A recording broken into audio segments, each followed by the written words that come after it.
Hi everyone. In this video, I'll discuss what companies should do to avoid being sued by their workers, to avoid lawsuits. Number one, probably the most important, every company should have an employee handbook or manual. An employee handbook or manual is necessary to provide all employees with their policies and procedures for the company. It provides them with employee benefits. It should provide them with their time off, sick days, vacation days, their rate of pay. It should provide an anti-discrimination and retaliation policy, an anti-harassment policy. An employee handbook or manual should provide a complaint procedure in place if an employee were to complain of harassment, discrimination, retaliation, or any other workplace mishaps.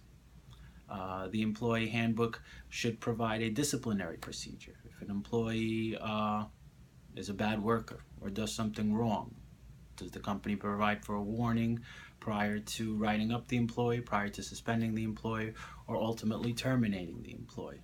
All these things are necessary because when an employee then later complains, you could point to the handbook and say, look, you're supposed to follow the handbook. This is what it says. Address it. Whether you run a small company or a large company, you need to have a complaint procedure in place. If you run a big company, you should have a human resources department that handles all types of workplace complaints and issues. If you run a small business and you can't afford a human resources department or a human resource coordinator, make sure you designate a supervisor or a manager that will address employee complaints of harassment or discrimination or retaliation.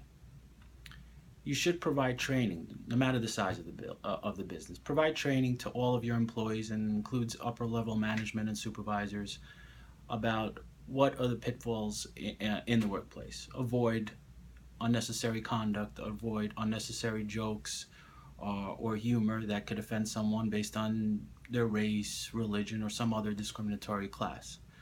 Avoid retaliating against an employee. Pay the employee proper wages. Employees and supervisors should be trained for that.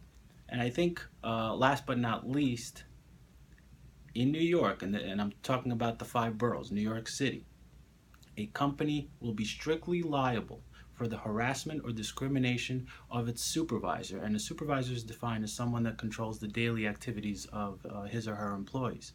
So a company will be strictly liable for the harassment or discrimination of a supervisor, even if the company does not know about the conduct.